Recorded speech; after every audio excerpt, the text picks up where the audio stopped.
Hola, ¿qué tal? ¿Cómo están? Bienvenidos a una nueva edición de En el Círculo. Hoy vamos a platicar de violencia, pero no de toda la violencia, sino de la violencia que sufren, que experimentan mujeres en nuestro país y de entender las causas, las movilizaciones y las acciones que también, las que se están llevando a cabo y las que tendrían que realizar para hacer frente a esto que ya, de quien llama la otra pandemia, que está ahí desde antes y que hoy es más visible quizá, pero que lleva demasiado tiempo entre nosotros. Pero para eso vamos a platicar con María Teresa Priego, a quien me da mucho gusto saludar, maestra en estudios de lo femenino. ¿Qué tal, María Teresa? Qué gusto. Hola, buenas noches, Mario Salvador, a todos a sus casas. Gracias. Y está Salvador Guerrero Chiprés, que ustedes ya conocen, presidente del Consejo Ciudadano para la Seguridad y la Justicia de la Ciudad de Así es. México.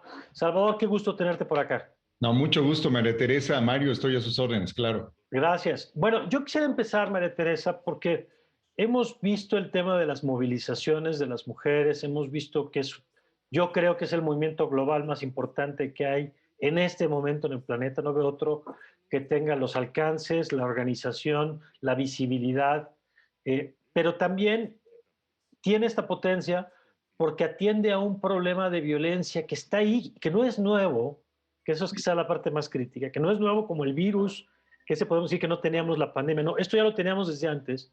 Y yo empezaría, María Teresa, por preguntarte y por pedirte que nos ayudes a entender de qué tamaño es el problema, o sea, las causas que originan, digamos, y que explican de pronto esto que vemos.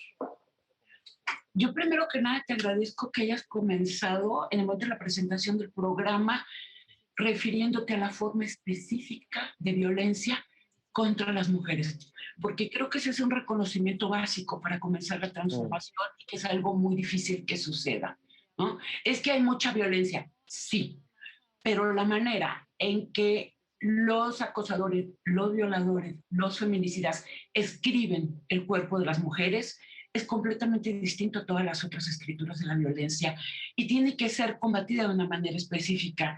Efectivamente, yo creo que está siendo el momento más importante, por lo menos en Occidente. Uh-huh. Qué bueno sería que no lo fuera, ¿no es cierto? O sea, qué bueno sería que las cosas se fueran resolviendo en el camino. Sí, en el caso específico de México, sí creo que hay toda una mentalidad que cambiar, que estamos muy acostumbrados a naturalizar la violencia, lo que podríamos llamar los machismos ordinarios, pero por ahí comienza el problema, por las violencias simbólicas, y que hay una escalada, hay un increchendo cuando se naturaliza y se niega. O sea, decimos, nos están matando, están asesinando 11 niñas, adolescentes y mujeres en este país, y nos contestan, no exageren, ¿no?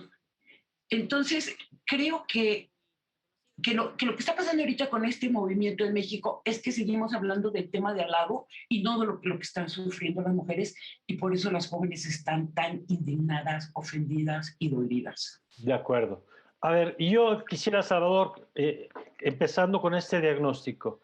Ya nos daba María Teresa este dato que es brutal, 11 mujeres al día, y escuchaba el dato de las violaciones, y corrígeme, María Teresa, Salvador, si me equivoco, por favor, pero creo que era cada 25 minutos o 28 minutos una violación en México. Es No, escalofriante, sí. lo peor porque te lo dicen es que el deseo masculino es irrefrenable, pobrecitos, como Sí, si fueran sí, sí. de bestias, de bárbaros, ¿no? Así es, que eso, lo que hablas de los hombres, ¿no? De que tenemos un problema ahí de masculinidad y temas de los que ya platicaremos un poquito más adelante. Pero, Salvador, ya en otra ocasión hemos platicado cómo, por ejemplo, la pandemia, lo que vino a hacer es que estas violencias que ya estaban ahí, ahora se han recrudecido. Lo hemos visto en temas como la pobreza, donde la pobreza golpea más a las mujeres, lo hemos visto en el desempleo, donde el desempleo ha sido más fuerte con las mujeres, pero particularmente lo hemos visto también en el tema de la violencia.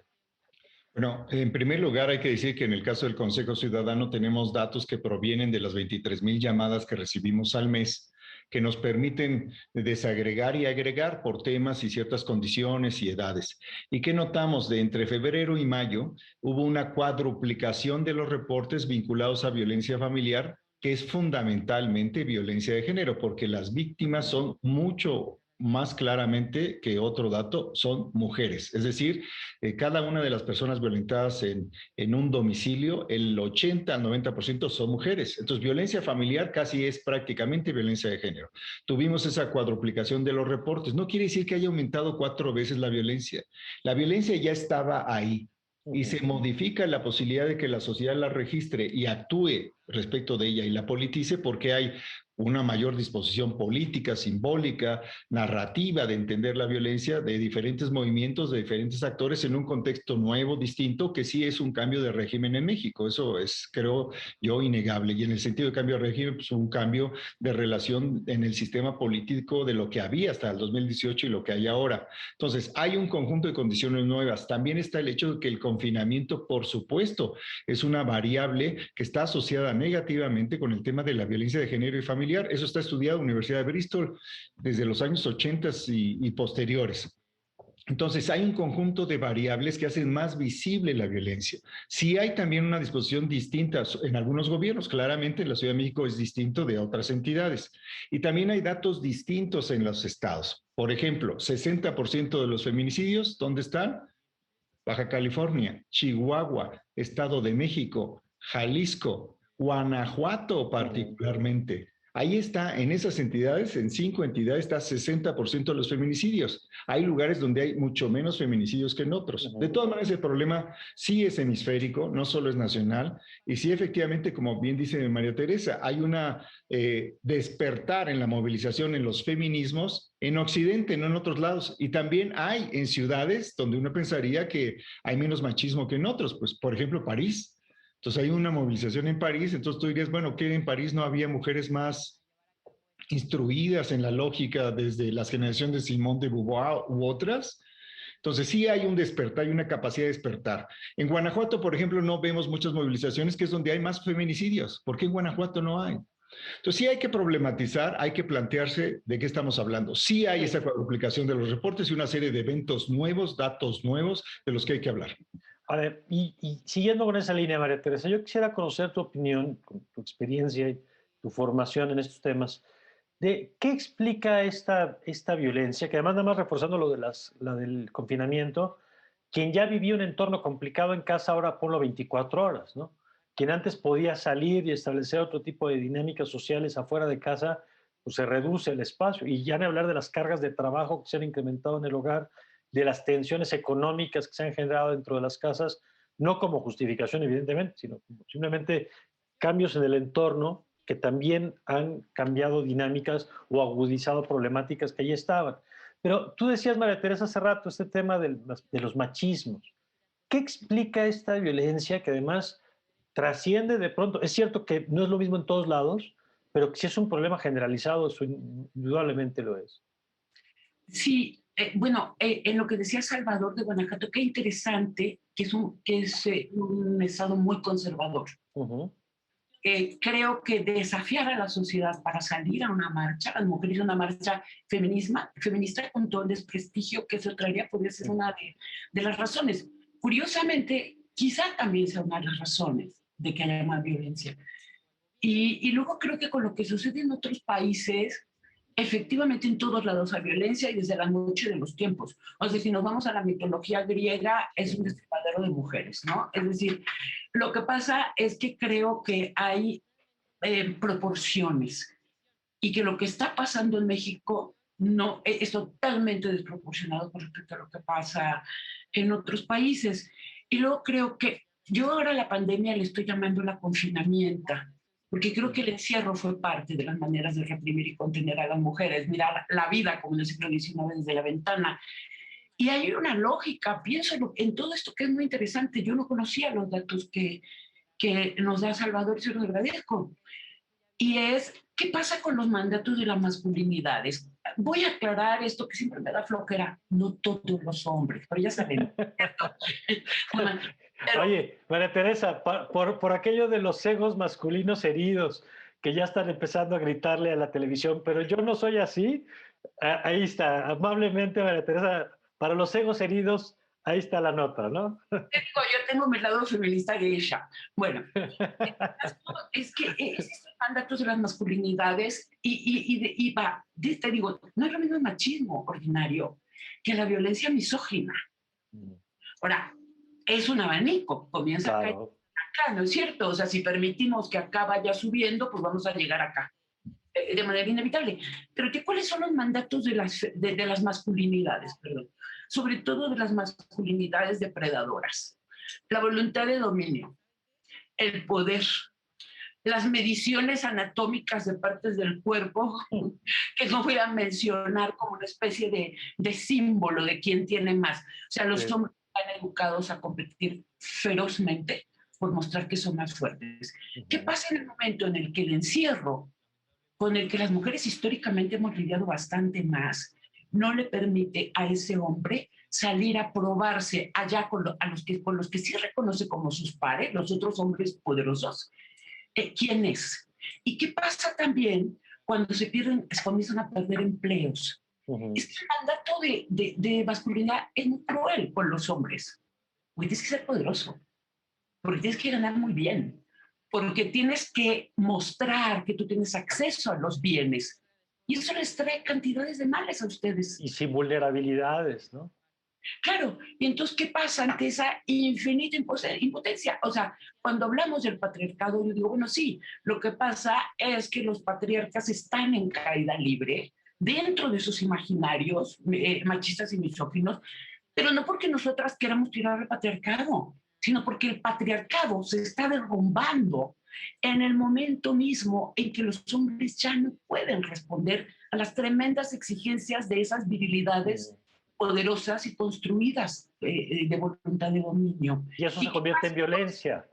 Bueno, pero lógico, no es cierto. O sea, yo no puedo, yo me siento menos que esos pares que tengo en mi imaginario. Los hombres imaginarios con los que se están peleando. Entonces, ¿qué queda más fácil que soltarle un zape a la señora que va pasando? Pues sí, hay una lógica terrible, injusta e insostenible que tenemos que detener, pero así va, ¿no? Y eso nos lleva, Salvador, a empezar a hacer estas lecturas finas, como la que apuntabas, ahorita tú lo planteabas en lo regional, pero yo quisiera que hablemos también de las diferentes formas de violencia, porque de pronto hay esta idea de que solamente es esa violencia física, y yo quisiera detenernos en esto que ya apuntaba María Teresa, ¿no? Lo simbólico. El otro día, por poner un ejemplo, este caso del maestro de la Panamericana, que afortunadamente creo que ya no está ahí, porque creo que los alumnos grabaron, hasta donde yo entiendo, o sea, los hombres que estaban ahí tuvieron la capacidad de ver que eso que estaba oyendo era una barbaridad, y luego la universidad terminó respondiendo que me parece que fue lo correcto, ¿no? Pero una persona me decía, bueno, pero no es lo mismo, es una violación que alguien que haga comentarios como decir en un espacio académico que qué bueno que no haya mujeres, ¿no? Que estarían mejor sin mujeres. Y no es lo mismo, pero sí tiene que ver con formas de violencia y con espirales y con escaladas, como las que decía María Teresa. Entonces yo quisiera, Salvador, empezamos contigo y luego con María Teresa, empezar a hablar de las diferentes formas de violencia, de la psicológica, la económica, la patrimonial, para empezar a entender el fenómeno con una lente más fina. Bueno, en principio la ley distingue claramente 6 tipos de violencia. Hay que señalar que esta catalogación, que es normativa, más o menos incorpora las diferencias empíricas, lo que estamos observando. Voy a destacar, digamos, 4 tipos muy, muy importantes. Okay. La violencia física, la violencia sexual, la violencia, vamos a llamarle simbólica, no la llama así la ley, pero esa es esa violencia. La violencia verbal, ¿sí? Y la violencia patrimonial y económica. Entonces, en la medida en que el varón, el hombre, no se separa de esa reja, de esa cárcel en que se le ha acostumbrado a vivir y a pensar el mundo, ese propio varón no es libre y no alcanza ni siquiera a abrir su mente para comprender que existen las violencias. Las violencias las distingue la ley, las distingue la razón, las distinguen los estudios feministas, de ahí proviene buena parte de lo que ha quedado en derecho positivo. Entonces existe esa violencia y hay que distinguirla. Y también hay que señalar que es más frecuente en ciertas sociedades un tipo de violencia que en otra. En sociedades más educadas de la OCDE, de los primeros 20 países, es más frecuente por necesidad, dado que hay mayor educación, más Estado de Derecho, pues la violencia simbólica, ¿sí? O la violencia verbal. Y en los países donde hay menos Estado de Derecho, menos evolución educativa, pues es más frecuente la violencia sexual y la violencia física. El feminicidio es claramente más frecuente en sociedades menos desarrolladas. Entonces ahí ya tenemos en el mundo y en las regiones de cada país, pues una presencia mayor de una violencia o de otra. En segundo lugar, hay que destacar que es algo muy importante que en la medida en que podamos nombrar y entender la violencia, podemos separarnos de esas obligaciones que ha mencionado muy bien María, en el sentido de los mandatos, voy a llamarle así, los mandatos machistas patriarcales que inducen a ciertos comportamientos. En la medida que un varón se separa de la obligación de proveer, yo diría, bueno, ¿no es más libre? En la medida que se separa de la necesidad de ser más macho, ¿no se separa también de una cadena? Claro. Pero eso es más fácil decirlo que enunciarlo. Y yo diría que el patriarcado no está en decadencia, ahí difiero, y una discrepancia amable, no lo veo en decadencia, lo veo todavía muy sólido, lamentablemente. Creo que no se va a caer solo, creo que no se está cayendo tampoco, y creo que la vigencia de ciertas, voy a decirlo así, algunas candidaturas en algunas partes del mundo nos indican que no está cayendo. Digo, no es que sea totalmente representativo eso que pasa en algunas entidades, pero evidentemente no está cayendo. De acuerdo. Eso creo. Sí hay movilizaciones que ayuden a pensar eso, pero no necesariamente a demostrar que está sucediendo. Bueno, y que son cambios culturales, digamos, que encuentran resistencias, ¿no? Lo que dice Salvador, a veces que ilustra resistencias muy fuertes, que quizás son resistencias también ante el tamaño del desafío que están viviendo. Vamos a hacer una pausa y vamos a regresar con María Teresa con este tema de las diferentes formas de violencia. Oye, y nada más una precisión, Salvador, no precisión porque lo requiera tu comentario, sino porque, para que nadie entienda mal, que supongo cuando dices que el hombre se desentienda de la parte de proveer, no quiere decir háganse bueno. Lo dices, no que abandone a la familia, ¿verdad? Exacto, en sus obligaciones, sino que se desentienda de esta idea machista de la de que carga, debe ser ¿no? el superior proveedor de las cosas. Así y es. la frustración, él mismo se convierte en un instrumento de violencia. Absolutamente. Tan confinado que entonces es un generador de violencia. Eso me refiero así. Absolutamente. Nada más para que nadie fuera a decir, no, ya Salvador me dijo, y hasta María Teresa estuvo de acuerdo que yo, mire, no estamos diciendo eso, estamos diciendo otra cosa. No estamos al aire, ¿verdad? Sí, seguimos grabando, María Teresa, claro. Perdón. Ok. Sí, no, pero para que, si quieres comentar algo sobre eso, adelante. Es que qué bueno que me lo señala Salvador, porque creo que no me expliqué bien.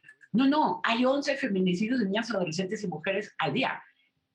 El patriarcado no se está cayendo, no lo dije así. Lo que dije que es un patriarcado en derrumbe y que eso aumenta la violencia es en términos de ciertas realidades, por ejemplo, de precarización.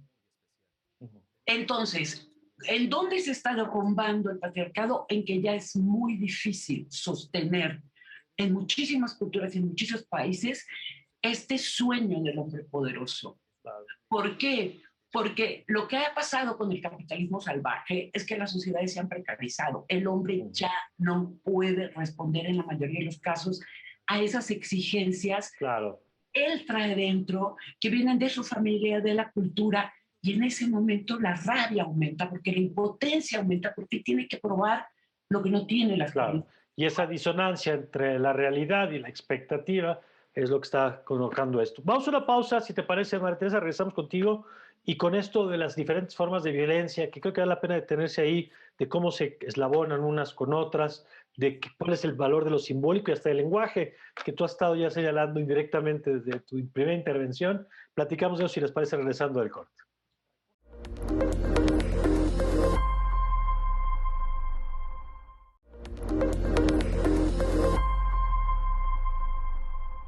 Bueno, estamos de regreso y a ver, María Teresa, yo quisiera que nos platiques esto de las formas de violencia y de la parte simbólica, incluso hasta del lenguaje, que de pronto hay ahí quien todavía le cuesta entender por qué es importante la forma en la que nos expresamos, por qué cosas como la que vimos hace unos días de esta valla con los nombres de las mujeres asesinadas pintadas sobre el muro este que rodeaba Palacio, fue una imagen tan potente, a lo mejor hacia el final del programa podemos recordar y verla, pero ¿por qué fue una imagen tan potente? ¿Por qué lo simbólico, tanto en las agresiones como en la reivindicación del movimiento feminista, son tan importantes?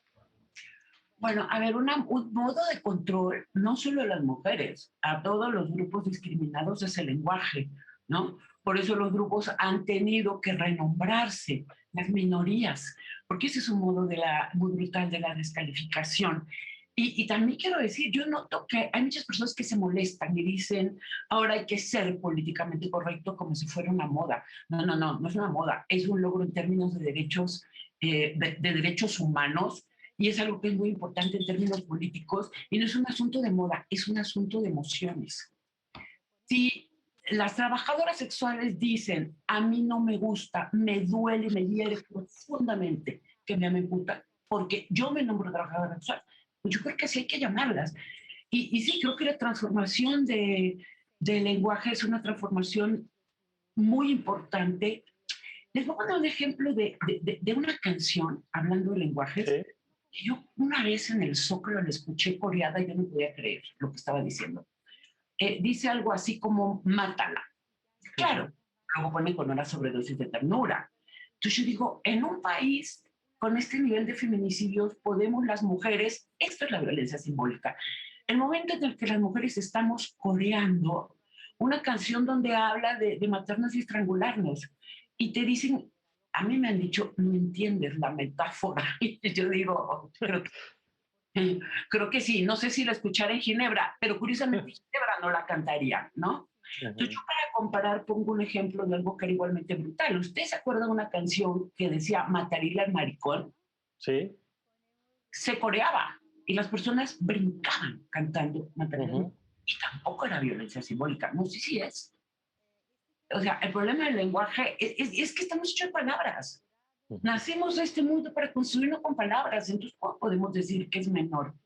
Y no es por ser políticamente correcto, es porque es un asunto emocional, de autoanálisis y de cómo nos están pidiendo las otras personas y cómo pedimos nosotros ser nombrados. Y me parece fundamental esto que apuntas, que además hay como un movimiento ahora de contra lo políticamente correcto, que yo creo que lo que habría que destacar es que a veces no, si le quitas la palabra político se entiende que un maestro diga que estaría mejor sin mujeres no es políticamente incorrecto, es incorrecto. O sea, quítale es incorrecto, no es algo que se deba decir, está mal. No porque sea políticamente, no porque ofendas a alguien, es porque está mal lo que estás diciendo. Porque si postulas a alguien que tiene agresiones, acusaciones de violencia sexual, no es políticamente incorrecto postular, es que es incorrecto postular a alguien porque cómo va a encabezar una agenda de género a alguien que tiene una acusación, por poner casos que hemos tenido en los últimos tiempos. Pero a ver, Salvador, siguiendo este hilo, y vamos caminando, si les parece, es el tema de las soluciones. ¿Cómo se desmonta esto que estamos viendo, que entiendo, como lo que nos están explicando ustedes, tiene dimensiones culturales, muy de fondo, muy de educación, muy arraigadas, y luego dimensiones muy operativas sobre cómo una mujer que tiene violencia en su casa se puede salir de esa casa cuando tiene dependencia económica, cuando tiene el temor de perder a los hijos, cuando tiene... Entonces, ¿cómo empezamos a atajar este? Bueno, no empezamos porque ya se ha hecho mucho trabajo, pero ¿cómo atajar este problema desde sus diferentes dimensiones? Bueno, ahí tocas un tema central. Yo lo preguntaría así, ¿cómo se relaciona el movimiento o los movimientos feministas con la disminución de la violencia? ¿Hay una conexión? Tal vez todavía no. Es decir, ya tenemos 2 años a nivel global con los movimientos feministas. ¿Ha disminuido la violencia por ellos o se ha hecho más visible los datos sobre ella? ¿Cuál es la conexión entre una cosa y otra? Entonces, en la medida en que los movimientos no se convierten en capacidades sociales e institucionales para disminuir la violencia, están ante una oportunidad de hacerlo. Entonces, lo que sigue, creo yo, es convertir la energía social y la disposición institucional, particularmente sí, número uno, en el tema de visibilizar la violencia para fortalecer la autoestima y el empoderamiento real, que quiere decir jurídico, psicológico, frente a la impunidad. Ahí concretamente, ¿qué hacemos con ello? Hay que conducirnos hacia mostrar la capacidad de sancionar legal y legítimamente a los responsables. Y sí, hay que entender también por qué las personas no denuncian. Tú ya lo mencionaste, Mario, lo hemos mencionado en el Consejo. Sí está el temor de la pérdida de la propiedad, de la posesión, de la custodia, de la venganza del varón que ha sido señalado. Esos elementos están ahí, pero hay que entrar a esa etapa. Porque Y, además, Salvador, perdón, sí. y esto lo digo no en el ánimo de frenar las denuncias, sería lo último que yo quisiera, pero lamentablemente también hay historias de que la denuncia no conduce a respuestas del Estado, que ahorita platicaremos de eso, y que entonces produce esta represalia, como tú apuntabas, que hace que entonces se prefiera guardar el silencio porque no está acompañado del respaldo de la fuerza del Estado a la víctima. Correcto. Ahora, ahí hay dos procesos y hay que verlos, ¿eh? Y están los números para eso. De 100 casos que implican violencia, por ejemplo, de los que nosotros conocemos, 8% terminan en carpeta, 92% no se convierten en carpeta. Ya ahí hay un tema. 92% de los reportes no se convierten en carpeta por las razones que mencionamos. Y de ese 8%, probablemente en el camino, la carpeta no se convierte en sentencia. ¿Sí? No se convierte en ejemplo sancionador respecto de una comunidad agresora. Entonces ahí tenemos un problema antes y un problema posterior. Así que sí tenemos que trabajar todos, los movimientos, las instituciones, las empresas, los organismos de la sociedad civil para convertir esa conciencia, esa visibilización en algo más que manifestaciones simbólicas, que son muy importantes, pero la manifestación simbólica no acaba con el señor que fue asesino. Ahí, por ejemplo, sale una noticia ayer que nosotros difundimos en Twitter de la detención de un feminicida, pero tiene un espacio pequeñísimo. ¿Por qué cuando hay detenciones y castigos ya a los feminicidas ya no hay difusión de eso? Entonces también hay una lógica de omitir donde hay avances, es ignorar. Y ahí hay un problema también que es político, que es ideológico. Y rápido, voy a esto, si me das permiso, por favor, muy rápido. Escena 1, el muro y las vallas es muy interesante, me parece que es muy poderoso, están los nombres ahí y ahí está un conjunto de reflexiones. Gran escena. Número 2, cuando se golpea a las mujeres policías, me parece que ahí no es correcto. Y no es correcto omitir hablar de las agresiones a las mujeres policías. Es decir, hay también una omisión de muchos que son políticamente correctos, respaldando el combate a la violencia de género y omite reconocer que eso no es aceptable, porque hay 47 mujeres policías agredidas. Eso no es correcto. Políticamente incorrecto e incorrecto, como tú dices, ¿no? Y tercero, esto que es el surgimiento viral de la Reinota, que me parece también muy interesante, porque está corriendo esta muchacha de la manera que lo hace. Entonces tienes 3 momentos que están en lo mismo y no todos son iguales, ni tienen el mismo peso para constituir la narrativa y la reescritura de los movimientos o el movimiento en su relación con la sociedad, con las redes, con el gobierno, con el ejecutivo local o federal. Entonces, sí hay cosas que no son correctas. La violencia contra mujeres policías no es correcta. Son mujeres, son seres humanos. Entonces, violentar su dignidad, su integridad física, es también lastimar la humanidad de las mujeres. Ahora, entonces, son elementos que están conmigo. Sí. Que yo agregaría nada más a esto que señalas, Francisco María Teresa, que lo cierto es primero que no es un movimiento homogéneo, porque no tendría por qué serlo, como no hay una mirada de los hombres única, uniforme, porque tú y yo podemos tener coincidencias y tenemos que tener diferencias, y hay muchos movimientos, hay muchos sectores también, con agendas, con visiones diferentes.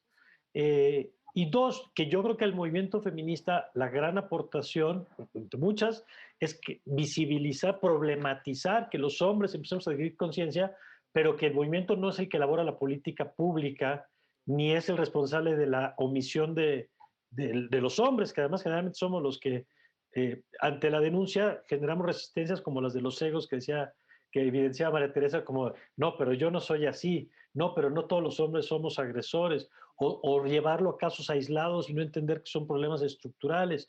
Pero a ver, María Teresa, yo quisiera conocer tu perspectiva de esto que estamos hablando, y sobre todo de cómo ir desmontando, porque yo creo que... Puntitos, porque ahora sí me ardió, Salvador. Por la ardida. Bueno, a ver. No se puede de ninguna manera, aunque es vastísimo, decir que los feminismos son solamente las personas cuando marchamos. Hay feministas por todos lados, como champiñoncitos, ¿no? Hay asociaciones civiles, hay buenísimas abogadas feministas, hay cambios en la ley que se debe a las feministas, hay feministas de la gobernanza, es decir, las feministas tienen incidencia por todos lados, quisiéramos tener muchísimo más, que se nos escucharan más.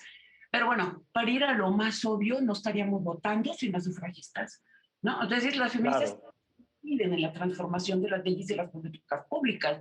Digo, no habría guarderías para los niños. Ya ahora aquí en el Distrito Federal está esto del banco de datos para los abusadores sexuales. esta ley, las formas de violencia, y tú citaste a los feminismos al decirla, esta de la prevención y eliminación de todas las formas de violencia contra las mujeres y la definición de las distintas formas de violencia, viene de las propuestas feministas. Entonces, bueno, digo, sí hay un feminismo organizado y que lleva muchísimos años en este país. El primer congreso feminista fue en 1915 en Yucatán. Bueno, luego lo de, ahí voy, con lo de las violencias, mira, yo el proceso que fui viendo es hasta la marcha de la Primavera Violeta, que fue maravillosa en 2016, había intervenciones, ¿no? Por ejemplo, algunas pintitas, había música, había muchísimas cosas, además de lo que la tele mostraba, pero podíamos decir que eran relaciones, eran marchas pacíficas, ¿no? ¿Qué consistían las intervenciones? Bueno, cosas como ponerle brasieres morados a los héroes de la patria, en Reforma, las jóvenes dibujaban unas bulbitas y se las iban pegando a los señores. Bueno, digo, me pareció una manera lúdica de ningún escándalo, pues, porque nadie estaba poniéndose en riesgo en la marcha. Esto era como un principio de acción directa, ¿no? Que pasa por performance, por muchas cosas. Hubo un cambio de lenguaje en las marchas, definitivamente, no la mayoría de las mujeres que participan, pero algunas feministas decidieron dar otros pasos en la acción directa, ¿no? Ahora, cuando rompen cristales, no es que yo aplauda y diga rompan más, simplemente digo, en una cultura donde se rompen cuerpos, las mujeres que se sienten amenazadas van a romper cristales, no quieren cristales rotos. Vaya por nosotras y por nuestra seguridad. Y justo iba a mencionar a la Reinota, porque yo soy su fan. Oye, María Teresa, si puedes contar nada más para quien no ubica esta joven, ¿por qué se volvió la celebridad, digamos, que es en este momento? Y creo que hay dos símbolos muy importantes, la mura de la memoria y la Reinota. Antes de eso, estoy totalmente de acuerdo contigo en que violentar a las mujeres, violentar a todo ser humano no debería de ser. Y que no hay por qué violentar a las mujeres policías, que ellas están cumpliendo con su trabajo y que no tendrán que correr esas violencias. Pero ahí ya estamos hablando de las consecuencias y no de lo que pasa para que lleguemos a esas consecuencias. Y ahí es donde yo digo, vidrios rotos ante cuerpos rotos. Bueno, entonces la Reinota es esta muchacha que tiran un cartucho, a mí no me consta que fuera gas lacrimógeno, dicen las compañeras y procesos sacó que sí. Entonces ella lo levanta, comienza a correr así, ya saben, así toda maravillosa, y se los regresa. Sí. Ella regresó un cartucho. Si el cartucho era de agüita perfumada, lo que ella regresó fue un cartucho de agüita perfumada, ¿no es cierto? Pero lo que sea lo regresó, claro. Ajá, pero igual podía haber sido, qué sé yo, gotitas de Chanel 5. Bueno, sí. Bueno, el punto es que estos le toman el video y hay muchísimos dibujos, caricaturas, la adoro. Pero te voy a decir, hay un cartel donde dice lo siguiente, que es de las pancartas de las jóvenes feministas desde hace mucho tiempo, cuando empezó esta acción directa y la violencia. A mí no me cuida la policía, a mí me cuidan mis amigas. Y entonces por eso adoré a la Reinota, porque es su imagen corriendo, ¿no? Regresando el cartucho. Pero sí se dan cuenta qué terrible, porque ahora las marchas comienzan desde adolescentes, las que las marchas. O sea, por años nadie nos hizo caso.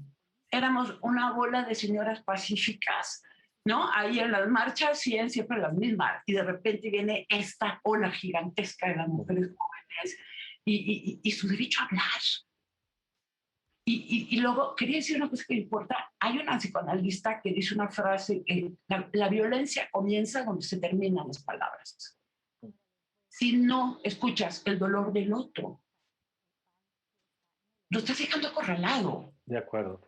Y a eso, y quiero ir ahora, Salvador, al tema de políticas públicas. Vamos a empezar a entrar en el tema de política, porque ya hemos visto que es un tema de cultural, es un tema educativo, es un tema de fondo, es una lucha histórica, en un momento histórico que está viviendo este movimiento, pero eso se tiene que traducir en presupuestos, eso se tiene que traducir en políticas concretas, y yo te diría, a ver, para empezar con esto y desarrollarlo durante el siguiente segmento, ¿cuáles serían las piezas en tu experiencia clave para combatir la violencia que se está viviendo concretamente, por ejemplo, dentro de las casas hoy en México?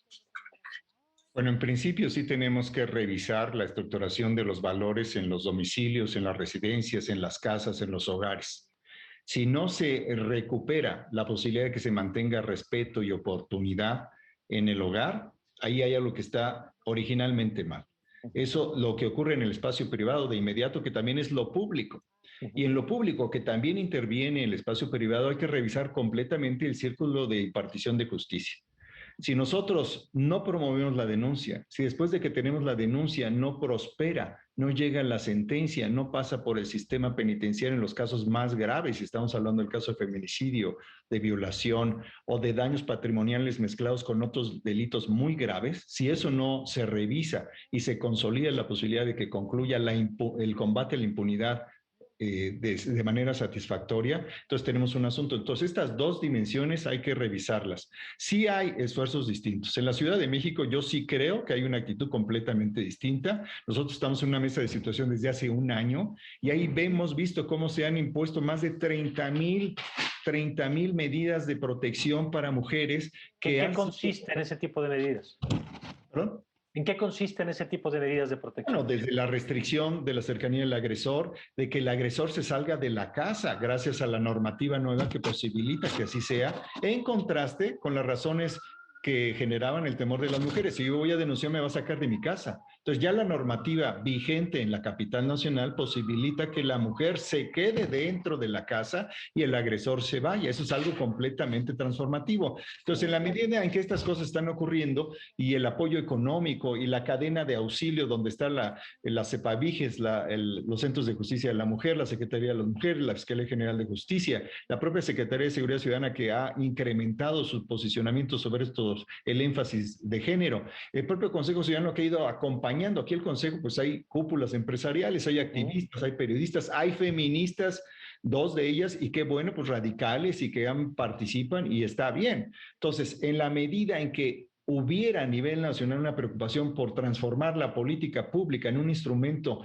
que sea capaz de combatir la falla en el hogar, pero también la falla en el combate a la impunidad, estaríamos avanzando. Eso respondería. Vamos a la pausa y regresamos con María Teresa y su perspectiva de esto. ¿Qué políticas, estas que nos ha platicado Salvador, te parece que están funcionando? ¿Cuáles se tendrían que reforzar? ¿Cuáles se tendrían que volver nacionales? ¿Y a quién le toca tomar decisiones sobre estos temas? Si les parece, conversamos de esto regresando de corte. Ya volvemos.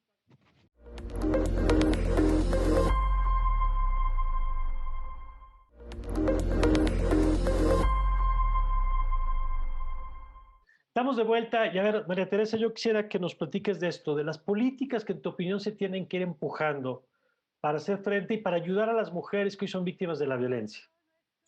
Fíjate que ahí quisiera volver a lo que dijo Salvador. No es que no existan cantidad de políticas públicas de apoyo, o no es que no existan leyes supuestas a protegernos. El problema es que pasa en la cadena de la eficacia. Ahí coincido totalmente. ¿En qué momento se va cayendo? Tocas el timbre, el botón de pánico, pero si el policía no llega nunca, o la policía, qué bueno que está ahí de adorno el botón de pánico. Entonces, eso, llegas a denunciar a un ministerio público y mucha gente dice, mejor retiro la renuncio, ya me voy porque esto no va a funcionar. Entonces, está el profundo desencanto que tiene que ver con los pasos que nos permitirían el acceso a la justicia, pero no solo para las mujeres, también para las personas precarizadas en este país. Y luego creo que hay otra cosa que es muy importante y que es muy desalentador. Está la ley que está escrita, que viene de otras leyes, ¿no? No escritas, las leyes que nos humanizan. Lo que está pasando en este país con los feminicidios y con los niveles de violencia es que no solo son las leyes escritas en la Constitución, en los códigos, las que no se están respetando, son las leyes más elementales del derecho a la integridad y a la vida.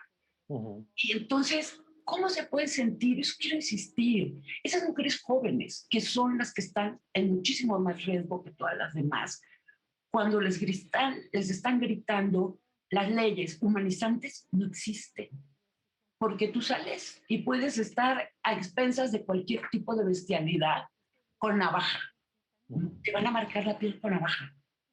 Y ahí es donde yo digo, bueno, La acción directa puede provocar daños físicos de un lado, del otro y en los medios. Pero ¿por qué no dejamos de hablar de eso para decir por qué no las están escuchando? Yo sí hubiera esperado, y soy pejista, que Andrés Manuel saliera a mirar la mura y que leyera nombre por nombre, aunque sabe que eso está pasando. Sí lo hubiera esperado. Habló muy bien de la mura, pero no la mencionó, por ejemplo, en la primera mañanera, hasta que le hicieron la pregunta. No dijo, estoy profundamente conmovido por eso que está pasando allá afuera. Y ahí, pues, las mujeres estamos más dolidas por eso también. Sí, claro, porque digo, y creo que ha habido una descalificación constante mucho del movimiento, ¿no? Esta idea de que utilizan términos importados, por ejemplo, o que hay manipulación detrás. Pues que hay una disputa política, pues eso es otra historia. La disputa política es permanente, se da sobre cualquier tema que llega a la agenda. Eso se da de un lado y del otro. Pero descalificar, digamos, la demanda cuando hay una realidad de este tamaño, pues la pregunta más bien es cómo le estamos respondiendo. Y ahí, Salvador, ¿qué sigue en este tema? Tú has hablado del tema de cuidar el proceso, el tema de las denuncias, hablabas del papel de los medios, por ejemplo, cuando decías, de pronto ponemos el foco en la violencia, pero no en el castigo. Y creo que los medios también tenemos que tener una labor pedagógica cuando decimos, mira, si lo haces pasa esto, y hay consecuencias. Y el Estado a veces sí castiga, y cuando castiga hay que señalarlo para tener una función más inhibitoria, digamos, frente al relato de que no pasa nada, porque si de todo lo que estamos haciendo es que no pasa nada, pues habrá quien tenga más razones para sentir que lo puede hacer con impunidad, ¿no? O sea, hay un tema de responsabilidad de los medios. Pero, ¿qué dirías, por ejemplo, de política nacional? Porque tú has hablado ahorita de la política local en la Ciudad de México. ¿Qué nos hace falta en lo nacional para avanzar en estos temas, Salvador? Yo creo que sí hay un profundo conservadurismo a nivel nacional. No es algo del presidente. El presidente es uno entre muchos actores políticos, pero tú te mueves a una mesa en Jalisco. Yo tengo, digamos, cierta raíz cultural en Jalisco, y ahí en una mesa están presentes 3 mujeres y 3 varones. Y las opiniones de las mujeres no son respondidas. Simplemente se expresa la mujer, inclusive en los niveles más altos educativos y de ingreso, y no hay una reacción sobre lo que ellas dicen. En la mesa, en una mesa, ya no hablemos de la violencia que hay en Tlaquepaque o que haya allá en Autlán de Navarro, donde hay presencia de los señores de alta peligrosidad, y entonces estamos hablando de otro asunto. Ya no hablemos del narcomachismo y su gigantesca e intocada violencia.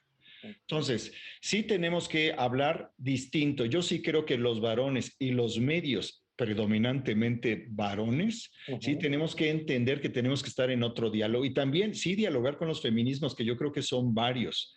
Y mi pregunta sigue siendo, ¿cómo se conecta el movimiento con la solución del problema? Y del otro lado, ¿cómo se conecta la oferta de solución del problema con el movimiento y los movimientos? Entonces sí necesitamos mediación y articulación, y aquí qué bueno que estamos nosotros, y ojalá que estemos en muchos otros espacios para plantear eso. Necesitamos articulaciones que generen la posibilidad de transmitir del movimiento a la solución de las cosas. Los movimientos está estudiado. Joe Breaker, que es profesor en Oxford actualmente, él plantea cosas que sabemos todos los movimientos, van, suben, se expresan ahí. 8, 7, 8, 9 de marzo, 7, 8, 9 de marzo. Lo que nos importa es que haya una corriente ascendiente que se mantenga, que adquiera momento, que se convierta en transformación, que modifique las relaciones. Ese es el reto de la sociedad y sí de los movimientos, y en particular de los feminismos que se están movilizando. Sí. Y que yo ahí diría nada más desde mi humilde y, experiencia docente, que veo a cada vez más jóvenes mujeres en estos temas, lo que decía María Teresa, me parece el crecimiento y cada vez, no en todo el país, porque ustedes ya lo han dicho con toda claridad, pero sí en ciudades donde antes era inesperado, estos movimientos hoy están presentes, a pesar de, como decía María Teresa, sociedades conservadoras que castigan socialmente la emergencia, la protesta, y donde de pronto vemos señales de retroceso y de represión que afortunadamente hoy en la Ciudad de México no vemos en esa dimensión, sin que eso signifique que estamos para echar las campanas al vuelo en la Ciudad de México, pero que ya no vemos que desaparece alguien que protesta, como hemos visto en otros momentos, digamos, y en otros puntos del país, a lo largo de muchos años, ¿no? Pero a ver, yo regreso, María Teresa, a esto que planteaba Salvador. ¿Cómo ves esto de la articulación? ¿Se está recogiendo desde las instituciones las demandas del movimiento? No, pero es que, a ver, hay, por ejemplo, sí, es que sí hay articulación. Ahora, que los movimientos suban en determinadas fechas, si esa subida consiste en la medición de la cantidad de personas que van a marcha, sí, pero los feminismos hacen cosas todo el tiempo. Nadine Gassman, por ejemplo, del Instituto Nacional de las Mujeres, es una feminista de toda la vida, ¿no? La ministra Sánchez Cordero es una feminista toda la vida. Patricia Mercado en el Senado, Marta Tagle. Es decir, creo que sí se articula. Y esto que sube y baja hasta que llegue el momento, y también eso tiene que ver con los movimientos sociales, según leí alguna vez, en que no sea correcto estar en contra. Nos falta muchísimo para eso. También hay una cosa que tiene que ver con cómo la ola va permeando, ¿no?, en diferentes puntos de la sociedad, hasta que no pertenecer al movimiento te deja fuera de algo que es fundamental. Se está dificultando porque aunque las marchas crecen, los medios que transmiten violencias. Entonces convirtieron la acción directa en un modo de visibilizar. También eso fue lo que sucedió. ¿No? Fue un asunto envenenado con respecto, que tuvo que ver con los medios de comunicación. Sí, y yo ahí asumo en la parte, digamos, de la mirada autocrítica de los medios, como alguien que colabora en medios, que los medios siempre que hay una marcha, y me ha tocado como participante de las marchas, pueden pasar 20,000 personas pacíficas y si hay 5 destruyendo el parabús, la fotografía y el video es el del parabús destruido. Y se repite 300 veces esa imagen, lo cual no significa que no haya ocurrido, pero también ocurrió lo otro y en un volumen mucho mayor. Y es cierto también la perversidad de que el premiar lo violento en términos de cobertura incentiva lo violento, porque la marcha cuando es ejemplar, ¿no?, en esa lógica de pacífica y hasta recogieron la basura, pues, ¿no?, estas imágenes casi de, eso no es noticia, porque lo que es mucho más noticioso es el conflicto, es la violencia, ahí hay un papel de los medios ahí importante. ¿Qué le dirían? A ver, yo quisiera ya hacia la recta final. ¿Qué le diría, Salvador, a una mujer que hoy nos está viendo, que es víctima de violencia, que puede estar en la Ciudad de México o fuera de la Ciudad de México, porque este programa lo pueden escuchar y ver en todos lados, sobre qué acciones seguir, qué marco le puede ayudar, qué instituciones están para acompañarla frente a esto que estamos viviendo? Bueno, en principio, ojalá que lo que pudiéramos decir en los medios y en este, por supuesto, también llegara, porque sí hay un problema de que la emisión de los mensajes discrepa de la forma en que llega a los que están más necesitados. Nosotros abrimos una casa en Iztapalapa, así le llamamos, el Consejo Ciudadano abrió hace 1 año, 3 meses una casa en Iztapalapa y encontramos algo muy interesante para nosotros y aquí lo planteo, que las mujeres más violentadas son las que tienen mayor edad y no participan en las marchas, no van a las marchas y no están conectadas con ese movimiento. Y las niñas más pobres que están en lugares más vulnerables tampoco están conectadas con eso. Entonces, ¿qué se le plantea a esas personas? Entonces, sí tenemos que tener un mensaje para atender situaciones de riesgo crítico, riesgo mediano y gravedad alta. Sí tenemos por eso que articularnos, sí subrayo, no es suficiente la articulación que hay, no es suficiente. Sí necesitamos que las personas denuncien, sí hay que acompañar a esas personas porque sí existe el Ministerio Público que está en cohecho, sí existe el Ministerio Público que recibe dinero y sí existe el Ministerio Público que eventualmente, aunque sean minoría, no están cumpliendo con la obligación de defender los derechos de las mujeres violentadas. Sí existe eso y qué bueno, en el caso de la Fiscalía General de Justicia sí hay una apertura sobre eso, nosotros estamos trabajando con ellos, pero sí es muy importante insistir en esto. Sí hay una cadena de auxilio, pero el conocimiento de esa cadena de auxilio es mucho menor, y tú lo tocaste muy bien, Mario, que la fotografía de la violencia o la fotografía de las movilizaciones. Entonces, cuando hay propuestas de solución, son ignoradas. Estaba yo escuchando a una persona muy conocida que comentaba en un programa de radio muy popular, a las mujeres policías nadie las protege. Falso, sí hay instancias, en el Consejo Ciudadano hay una comisión específica que está en ese tema, pero no se trata de hablar de las soluciones, hay que plantear el problema nada más. Entonces, el gran tema es cómo conectamos el diagnóstico, la movilización, los problemas con soluciones, dónde están, cuáles son y cuáles van a ser. Y sugiero esto por último. Lo siguiente, si yo fuera una feminista, yo me considero feminista, pero no soy una feminista, yo lo que haría es una marcha del silencio, una marcha para seducir a todos los sectores. Ya te lo ofrezco aquí y va a ocurrir. Yo creo que eso va a ocurrir, porque eso implica evolución, como en el 68.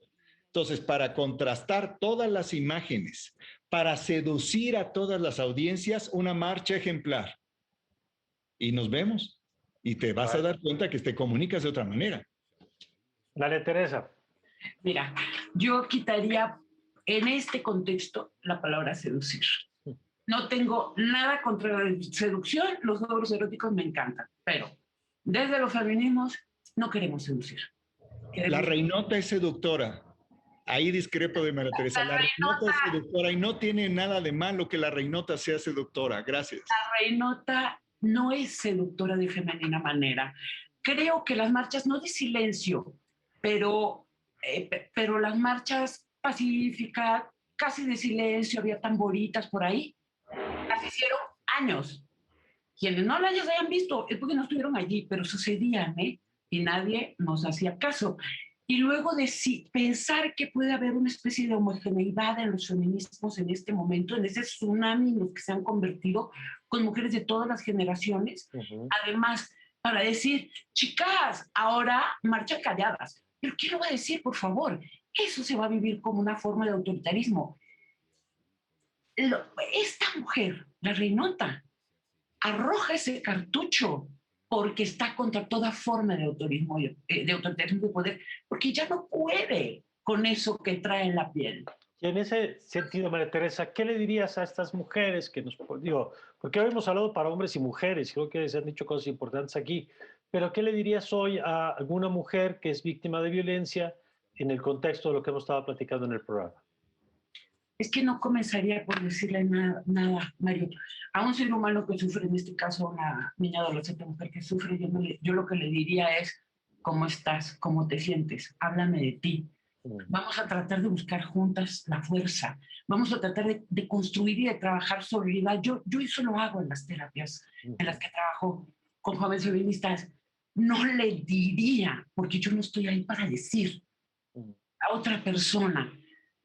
Primero lo escucharía, porque es muy fácil decir, ahora lo dejas al Señor y vas a la demanda. No, espérate. Hay todo un proceso interior en cada mujer para llegar al punto de tomar una decisión así. Escuchar, eso es lo que tenemos que hacer para comenzar, creo yo, pero... Está bien, yo creo que de este tema tenemos que aprender mucho, que los hombres tenemos que aprender mucho, que como sociedad tenemos que aprender mucho, que tenemos que hacer estos programas no por el 8, por el 9 de marzo, sino por abril y por mayo y por junio y por julio y por diciembre, porque los problemas, como empezamos el programa, son todos los días, en muchos planos, porque el tamaño del desafío es gigante, porque está bien hacerle preguntas al movimiento, pero está bien hacernos preguntas sobre todo a nosotros, ¿no? Y a nosotras también. Sí. Cada quien diga lo que le toque hacerse. Y me quedo con esto que terminabas diciendo, así como me quedo con la idea de que sí hay políticas que pueden funcionar mejor, políticas públicas me refiero, y que hay que aprender de lo que sí está funcionando y replicarlo, me quedo también con lo que dice María Teresa en su última intervención. Hay que escuchar mucho más de lo que hablamos. Creo que es una buena lección para todos, eso, como personas de entrada. María Teresa, muchísimas gracias por este programa. Gracias a ti. Adiós, gracias. Adiós todos. Gracias, Salvador. Gracias. Gracias, Mario. Gracias, muchas gracias por habernos acompañado. Ya sabe, este programa compártalo. Seguramente hay mucha gente que le va a ayudar a entender mejor este tema, los enojos, las protestas, los reclamos, las demandas, la necesidad de la transformación social. De eso podemos aprender todos a través de estos programas. Yo le invito a que continúe con nuestra programación aquí en Justicia TV y le espero pronto una nueva edición en El Círculo y le deseo como siempre que tenga usted un magnífico, pero magnífico día.